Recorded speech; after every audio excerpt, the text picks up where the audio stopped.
So the point is, therefore, that you can do everything you have to do in this spirit. Don't make a distinction between work and play. Regard everything that you're doing as play, and don't imagine for 1 minute that you've got to be serious about it. We live in a world where almost everyone believes quite sincerely that something is wrong with them, that they ought to be more this or less that, smarter, kinder, more disciplined, more enlightened, less anxious, less angry, less human. And so they go chasing endlessly after some future version of themselves, always just around the bend, where they finally get it all right. But I'd like to suggest something a little scandalous, that there is absolutely nothing wrong with you, at all.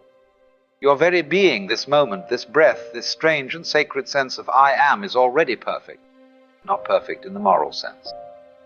Not tidy, polished, or well-behaved, but perfect the way a flame dances, or a tree bends in the wind, or a galaxy spins. You see, you're not something apart from nature, observing it from a distance. You are nature, just as much as the stars, the ocean, and the clouds. The patterns of your thoughts, your laughter, your sorrow. They are every bit as natural as the ripples in water or the sound of thunder. And you don't need to do a thing to earn your place here. Because the truth is, you are all already an extraordinary phenomenon of the universe. You're just like that. And that is enough.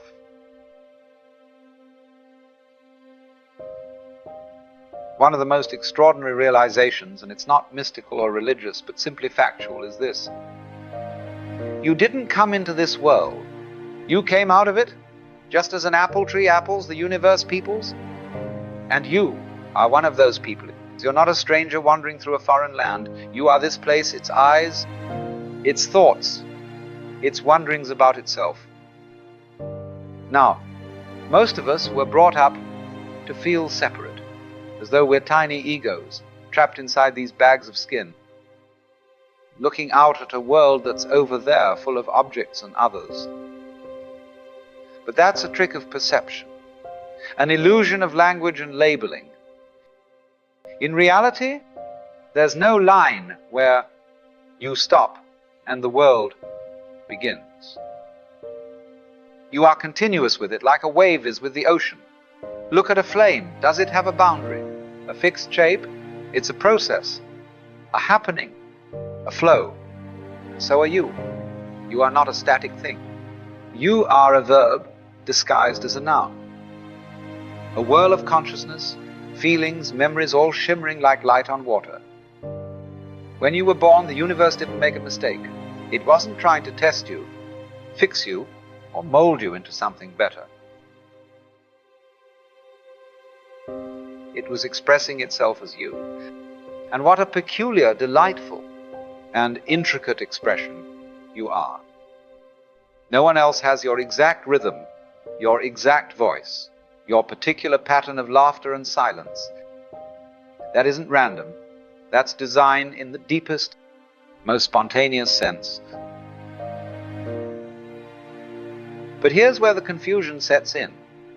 From a young age, we were taught to override that naturalness, to conform, to behave, to achieve, to become someone.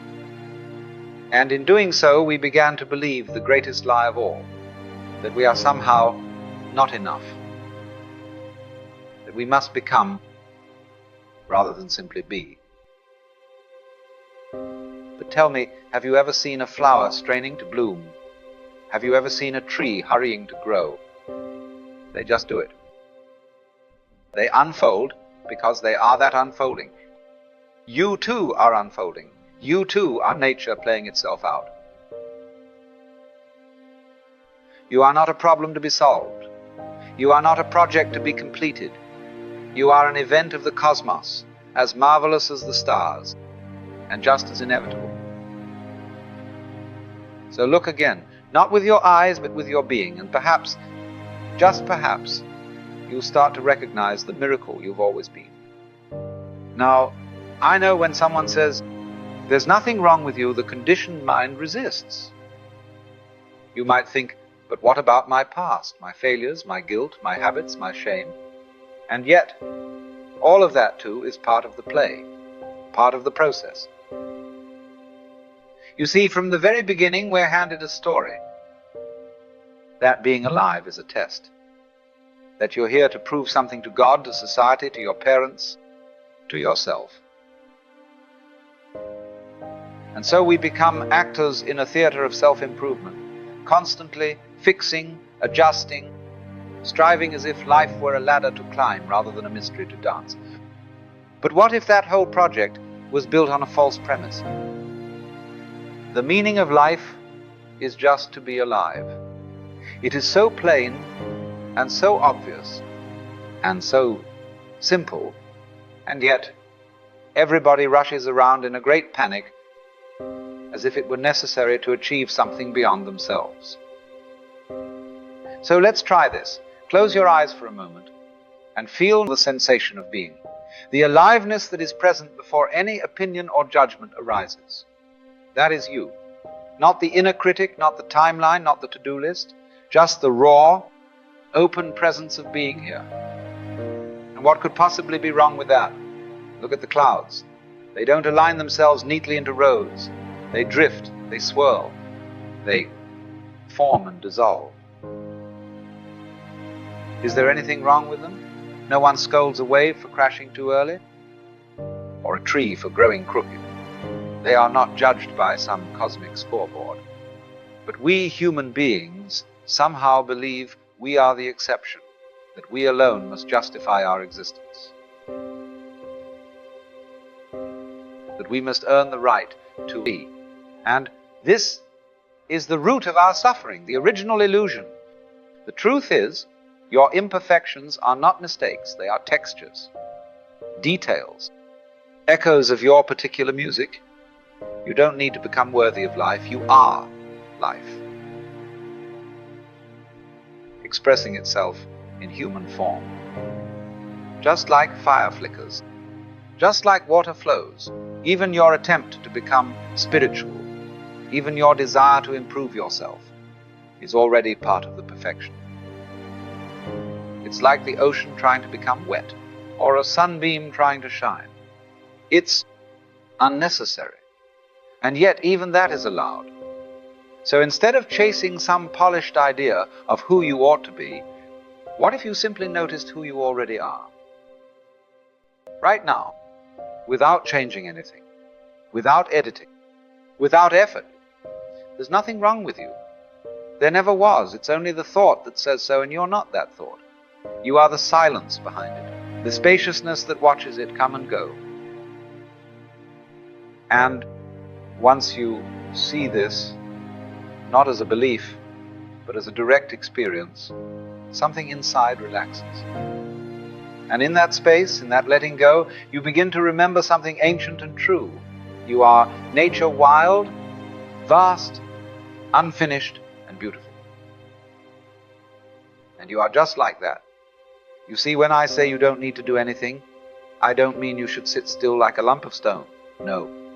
No. I mean something far subtler. I mean you don't need to strain to be what you already are. You don't push the river, you float with it. Because the river is doing the flowing, not you. And in the same way, life is living itself through you. Birds don't sing to impress. They sing because it is their nature. You don't have to force meaning or chase purpose. It emerges like a breeze, like a laugh, like a melody, when you stop trying to manufacture it. Effortless action, as the Taoists say. Wu Wei, not laziness, not apathy, but the art of moving with the current rather than against it. And when you discover that rhythm, the one where you are no longer doing life, but being it, then the dance begins. Now here's a peculiar little paradox. Most of us spend our lives trying to be ourselves. But the moment you try, the moment you reach for authenticity, like a product on a shelf you've already lost it. Because the self is not something you can grasp, it's something you relax into. Trying to be spontaneous is like trying to fall asleep on purpose. The very effort prevents the happening. We're so busy asking, am I doing it right? Am I healed yet? Am I authentic now? That we miss the very thing we're looking for. It's like chasing your own shadow around the room. Now, of course, there's nothing wrong with the chase. It's adorable, in a way. The ego, trying to polish itself like a stone, endlessly sanding, refining, spiritualizing. But eventually, you begin to laugh, because you realize the one doing all the fixing is the very thing that doesn't need to exist. It's all a bit of cosmic theater. You don't need to become yourself. You already are, right here, in your quirks, your flaws, your silence, your breath. Authenticity isn't something you try to achieve, it's what's left when you stop pretending. And that is freedom. Now, if we really want to go a little deeper, we have to look at something very peculiar. You didn't invent the image you have of yourself. It was handed to you, constructed, layer by layer, built out of glances, comments, expectations, like a mirror made of other people's thoughts. From the moment you were old enough to speak, you were told who you are. What's acceptable, what's not, what earns love, and what doesn't. And so, without even realizing it, you began to shape yourself according to the reflections around you. You became a collection of borrowed ideas, a patchwork personality stitched together from parents, teachers, religions, and then one day, maybe in your 20s, maybe much later, you start to feel tired, not physically, but existentially. As though you've been wearing someone else's clothes for so long, you forgot how your own skin feels. That's the moment, that little flicker of rebellion, that sense that the person you've been performing as isn't the one who's actually alive in there. The most dangerous thing you can do is believe your own role. Because the role is fine, it's useful, even. But it's not you. You are what's playing the role. You are the actor, not the mask. But society teaches you to mistake the costume for the being. You become the good girl, the strong man, the productive adult, and forget that you're also a storm, a poem, a mystery. And so, when people say, be yourself, what they often mean is, be the version of yourself we like the most. But that's not freedom, that's still a performance. The real task is to see through the performance. Not to destroy it, you don't need to rebel with clenched fists, but to recognize that it's just a costume. And when you see it as such, you can finally take it off, or wear it playfully, like a child in a mask. Because the one underneath, that's the real you. The one who doesn't need to be impressive, who isn't worried about being liked, who doesn't have to be good, or enlightened, or enough. That one, the silent, observing, breathing aliveness behind all the stories, was never broken and never needed fixing. It only needed remembering. So then, what's left if you are not the voice in your head, not the roles you've been assigned, not the identity you've spent years defending? What remains? Silence. The space in which all thoughts arise and fade. The stillness behind the movement. You see, awakening is not a matter of adding anything. It's not about gathering spiritual merit badges or perfecting your personality. It's a matter of subtraction, of unlearning. Like a muddy pond clearing when the stirring stops. You don't need to do anything for clarity. You simply allow the mud to settle. But most people are afraid of that silence, because in silence the ego cannot speak. And without noise, it begins to disappear. Yet that's where your real nature is hiding. Not in the struggle, but in the surrender. The self, the true self, isn't discovered by thinking more, but by thinking less, by looking inward, not with judgment, but with wonder. And in that gentle noticing, you begin to feel it, a quiet hum behind your chest, a spaciousness where the need to become finally dissolves.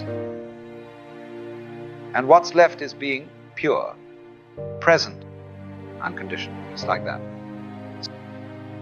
So then, how does one live like this, without all the grasping, the fixing, the polishing? Well, like the sky. The sky doesn't hold on to the clouds, it doesn't chase the sun or argue with the storm, it just lets things pass through. And you, if you stop clinging so tightly to your story, can live like that too. No need to constantly edit yourself, no need to be better all the time.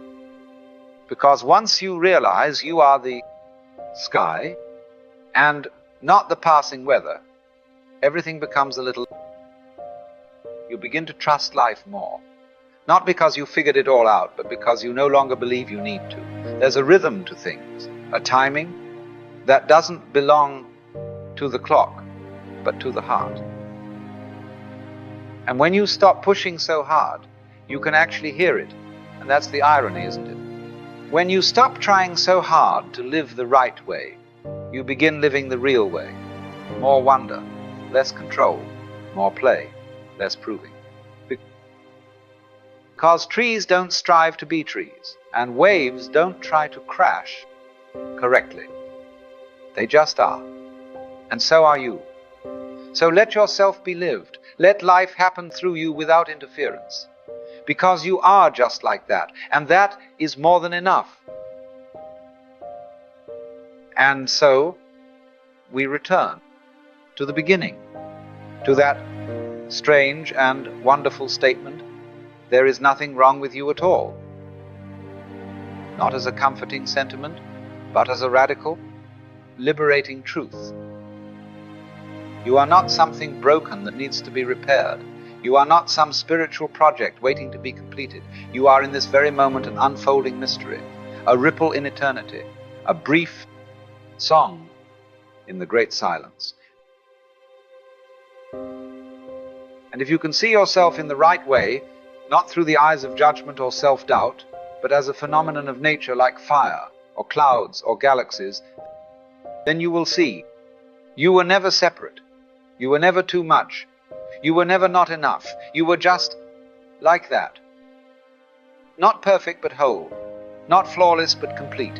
And all that's left is to remember, to drop the pretense, to breathe in and simply be.